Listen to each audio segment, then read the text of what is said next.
Hello and welcome to Undercurrent. Now with CHOGM just days away, two groups here in Perth are planning to stage one of the biggest protests that we've ever seen. Alex Bainbridge from the Socialist Alliance says that CHOGM does nothing but invite war criminals and parasites to our beautiful city. Warren Masilimoni has the story.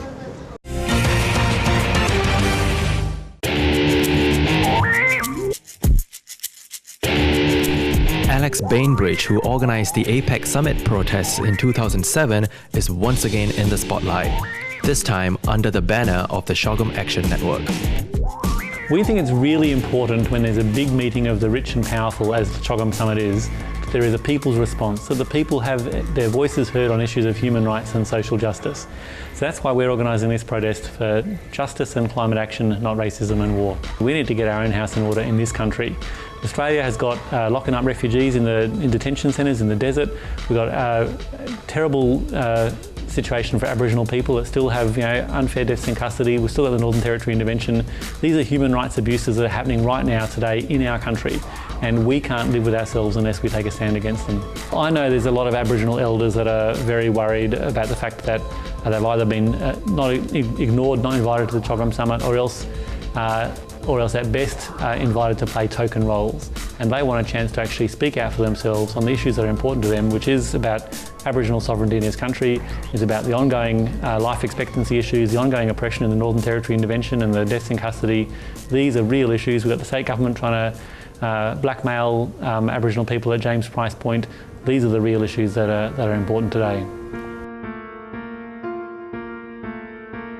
Well, the CHOGM is really a den of thieves. There are quite a few obnoxious characters there to be looking at.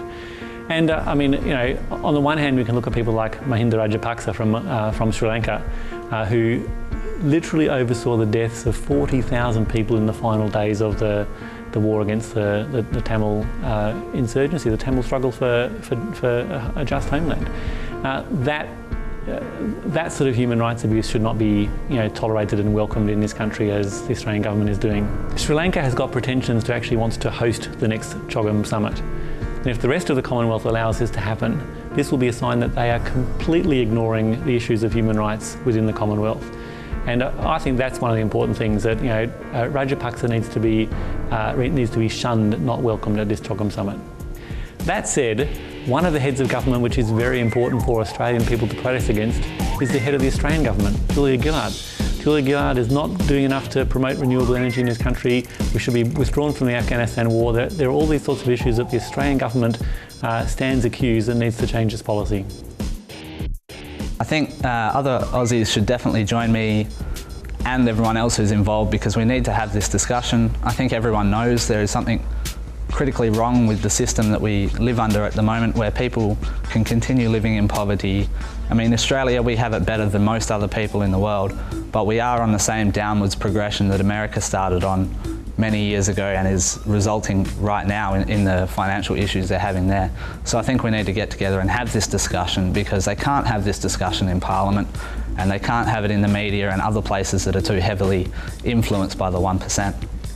Even when we're not there on the days protesting, we are out there making lots of noise to our friends and neighbours and everyone we work with, as well as people in government, no matter whether they agree or disagree with us. So if they would like to come up and have a dissenting view about what we're saying, they're welcome, but if you'd like to come out and support, we'd love to have you there too. We have met with the police, and we've had there's been a good process of working out the march route and those sort of issues. At the same time, we also know that there have been a number of people arrested for questioning in most cases, and that was, I think, an example of heavy-handedness. And also we've seen scaremongering from the state government talking about the prisons being full because there's going to be people arrested en masse. I think this is a gross overreaction. I think it's really important that people turn out to this protest. It's quite possible that in the final days we're going to see a little bit more scaremongering or intimidation, and it's really important that people remember that protesting can make a difference. That when people come out on the streets, that's the best way to put pressure on governments and actually achieve meaningful justice reforms. For reason and revolt now thunders, The APEC summit protests in 2007 saw more than a dozen protesters arrested by the police in Sydney. This time round, the CHOGM protest will take place at the Perth CBD area next Friday, the 28th of October. Warren Masilamani, Undercurrent. So comrades, come rally, and the last vital let us face. The Internationale unites the human race. People! So comrades, come rally, and the last vital let us face.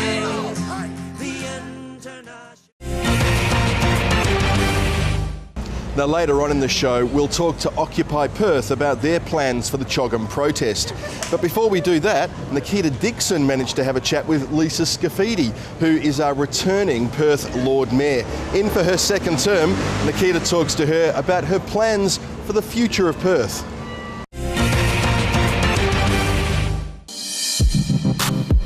Elections were held across the state last week to determine the hands we'll place the future of our cities in. After some heavy campaigning and the odd controversy, the results are in on who will see the city of Perth through the next 4 years. Mayor Lisa Scafidi has retained her position as Mayor of Perth. Scafidi won by a landslide 2,768 votes, almost twice that of rival Anne Bontempo. I would say that I was quietly confident that my hard work and commitment as shown to the ratepayers and citizens of Perth surely put me in a good position to hopefully be re-elected for the next 4 years. However, there's no denying that my opponent put up a fierce race, although I would have to say most of her proposed campaign issues were more operationally focused. Many would agree Mayor Scafidi is well placed to see Perth through its short-term goals, having already overseen some big projects currently in the works. Look, my plans for Perth in this second term are very clear. Perth is undergoing great change and we have a lot to be excited about. However, we know that we have the waterfront project starting in April 2012, which will see the Esplanade Reserve dug up and a lot of work occurring. This will unsettle many people and we will need to strongly communicate a very clear message of the future vision for our city and maintain a, open for business approach to ensure stakeholders and citizens are aware of the city still being open for business. We've also got the Link project. The Treasury building, just over from this building, of course, is going to happen. That's going to have a 6-star boutique hotel with it, as well as obviously a large tower. But just along there, which is now going to be the plaza near to St George's Cathedral, is going to be really one of our most dynamic, iconic civic buildings, which is actually going to be the library. So the public lending library that we've had, unfortunately in the bowels of the earth, but well used, is now going to be a most magnificent building that we're really going to look forward to. In 10 to 15 years, Perth has certainly got a future for my kids, my grandkids, and that to me is quite special because I and my fellow councillors have been part of that, and we can look back and we can say, well, we did that, and look at it now, and forevermore we can say, hey, Perth has certainly got a future. So apart from these big projects, you did make a new election pledge to blanket the CBD with Wi-Fi, free Wi-Fi. Why do you think there's been a certain level of criticism towards that? Well, I didn't make an election pledge to blanket the city with Wi-Fi. I was asked a question by a newspaper here, if I had $1 million, what I would spend it on. So I answered Wi-Fi. What resulted from that was an absolute spin out in terms of the interest it generated. So it's certainly something that the city has been looking at. I was aware of an interest in it and I'm still keen to pursue it because I can see that it actually caught or captured the hearts and minds of the people. Are you concerned about the protests that are scheduled for CHOGM? Look, I'm not concerned because we've been informed appropriately of what they intend to be. I think the people behind these, being Australian citizens, would naturally be aware of the legal consequences if their demonstrations are not appropriately undertaken. The full weight of the law will obviously impact on them. In a democratic society, we have to realise that they have the right to make their claims via freedom of speech, which is something we uphold in our society. And so I hope that everyone can coexist, albeit within their own boundaries, quite well.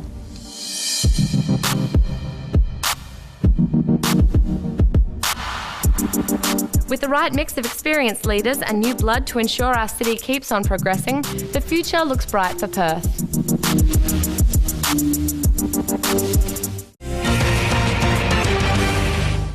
In this week's Vox-Pop, Sarah Miller is in the Murray Street Mall to find out what you think of the government's expenditure on CHOGM.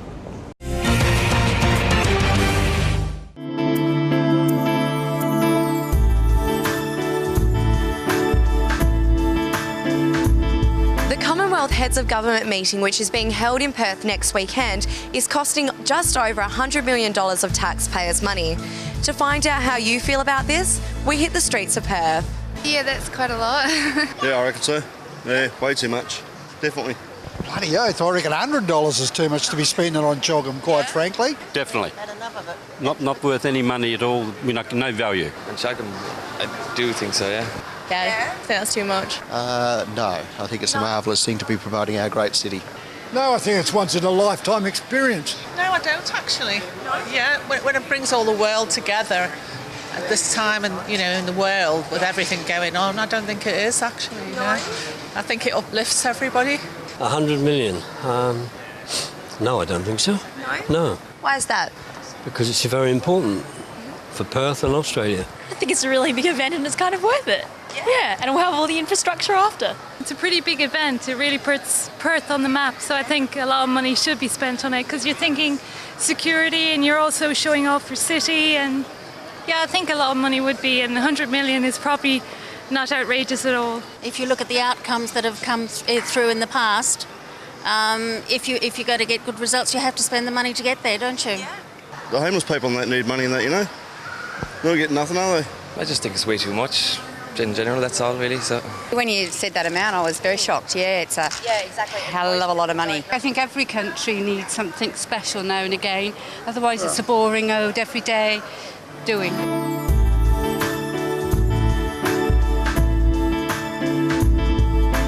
Surprisingly, there was an even number of people both for and against spending this much on CHOGM. Don't you think $100 million is a little too much, though? I'm Sarah Miller, reporting for Undercurrent. Now, if you'd like to have your say in any of the Undercurrent Vox Pops, be in the Murray Street Mall at lunchtimes on a Tuesday. When we come back from the break, Sarah Miller tells us about Perth's version of Occupy Wall Street, Occupy Perth.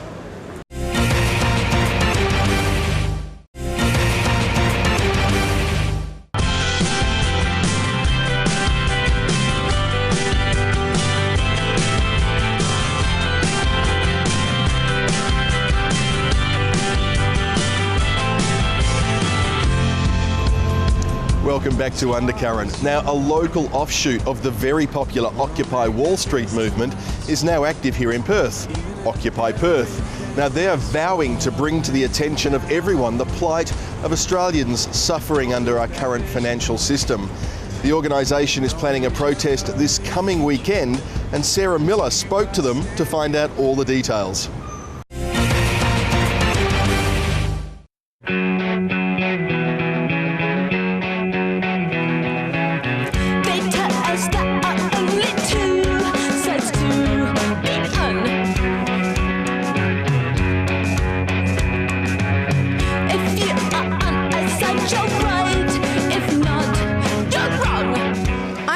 Forest Chase, where the Occupy Perth group and other activists are speaking out against corporate corruption and other injustices, which has sparked several global protests at the moment, particularly in Wall Street.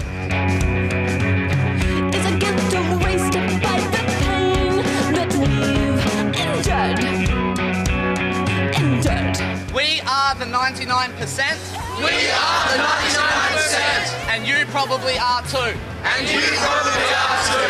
The significance of this movement. The significance of this movement is to awaken within that 99%. Is to awaken within that 99%. That this is not how things should be.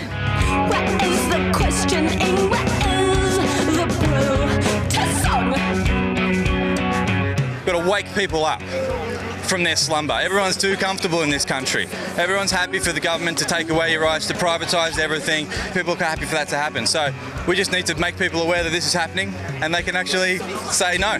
It seems as if the people actually living here are stuck in this bubble where they can't see reality, where things like elder ward being cooked in the back of a police van can actually happen and no one gives a shit.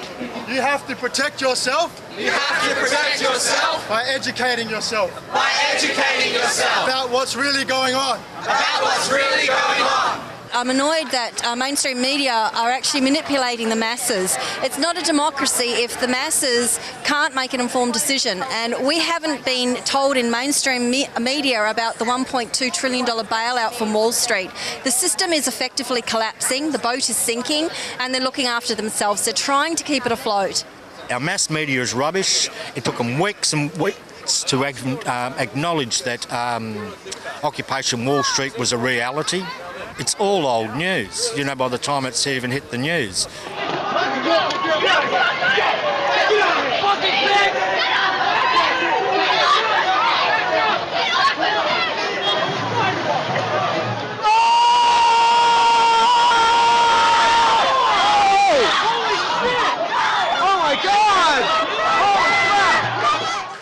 The TV, you look at the radio and the newspapers, there is no public debate, there is no public conversation, there is no democracy in this country. This is an opportunity to occupy public space and begin building an actual democratic culture. Number two, it's an opportunity to actually articulate our shared grievances and our shared rage at the way the world is. So many of us here have the same issues. We come from different backgrounds, different perspectives, we have different life stories, but we know there's something very, very fundamentally wrong with the world as it is when 40% of the wealth is controlled by the 1% and they control the political agenda.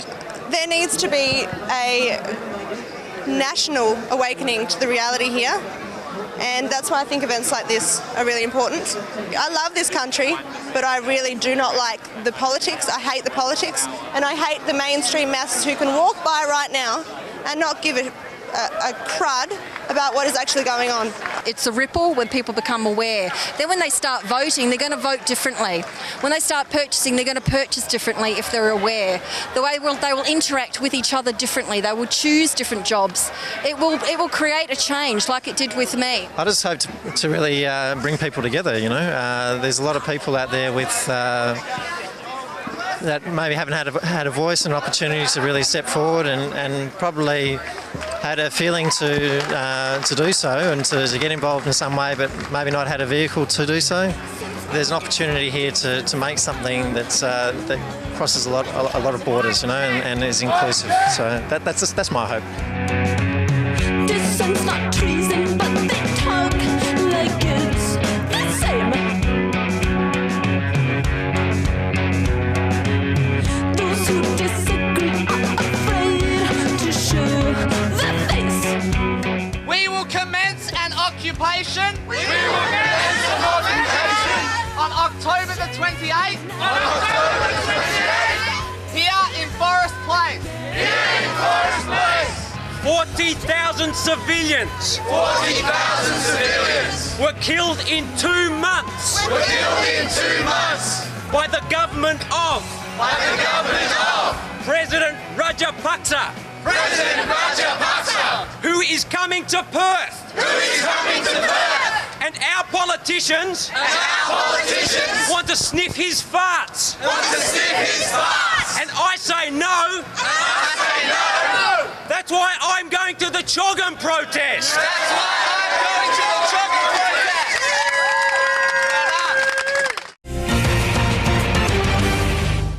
A Perth primary school teacher has won the Prime Minister's Prize for Excellence in Science Teaching. Rachel Northover has the story.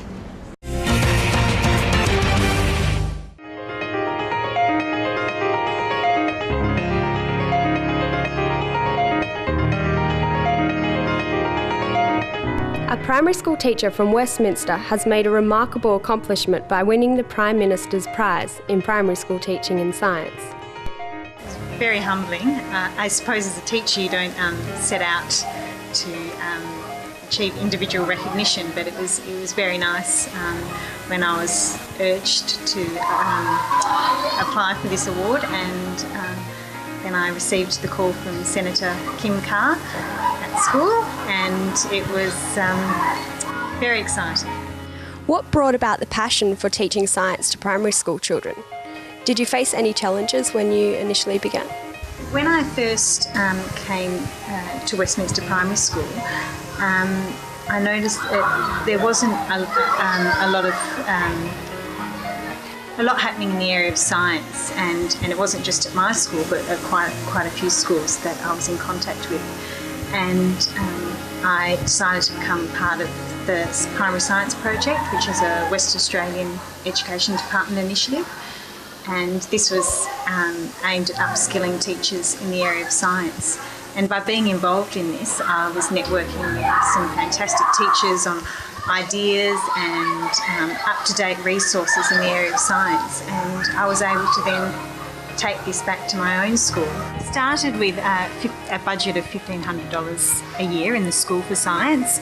However, in 2008, Westminster Primary was fortunate to win Science School of the Year in Western Australia.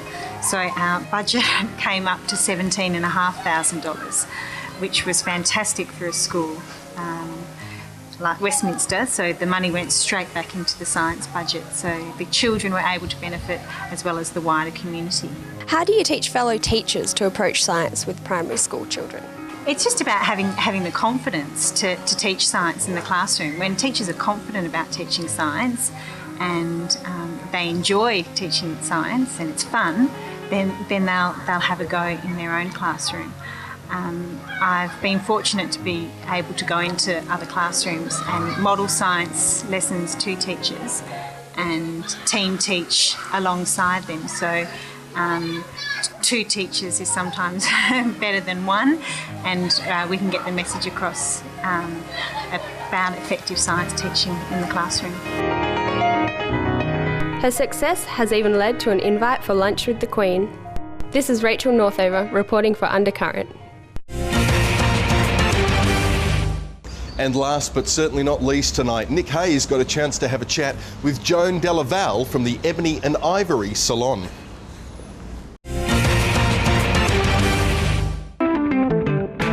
Is it true this program was brought to you by WA's most trusted car dealer, John Hughes? Absolutely.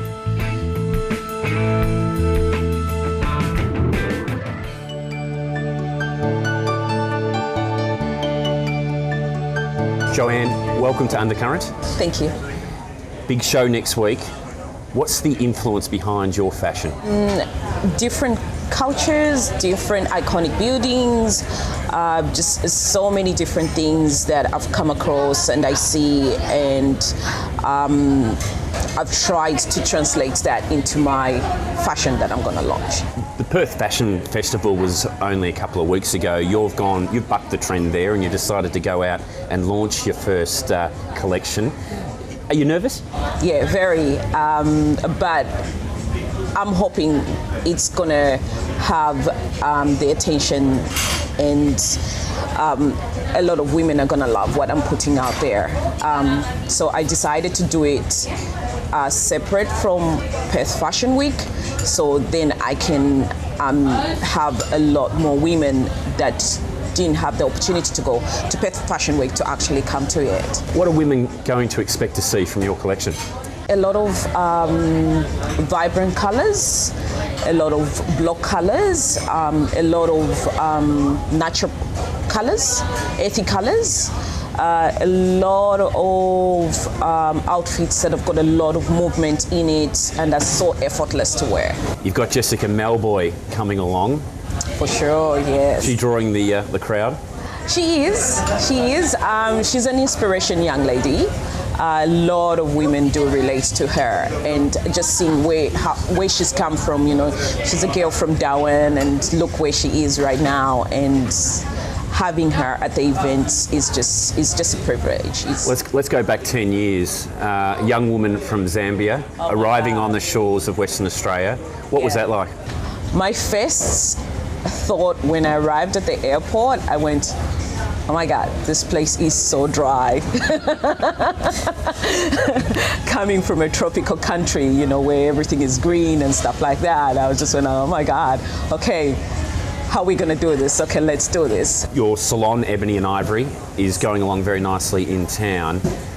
What's it like for a woman come from Zambia, an international woman starting up a business in Western Australia? It's not easy. The start of it is not easy. A lot of hard work goes into it.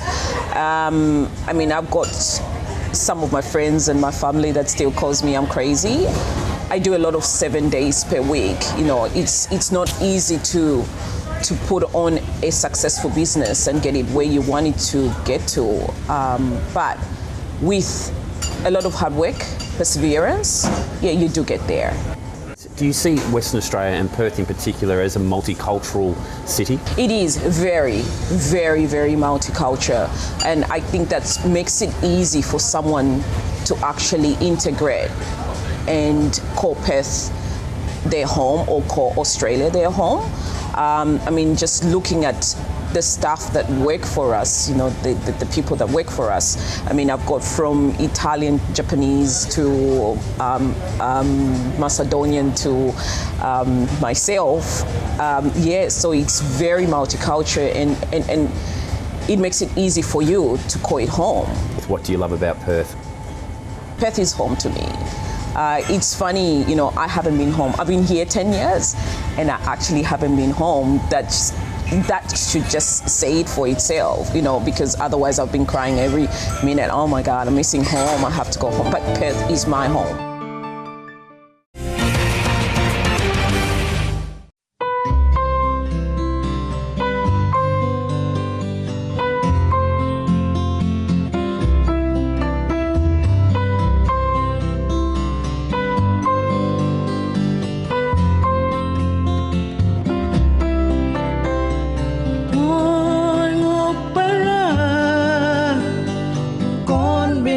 Well, unfortunately, that's it for another episode of Undercurrent. It's been great to have your company.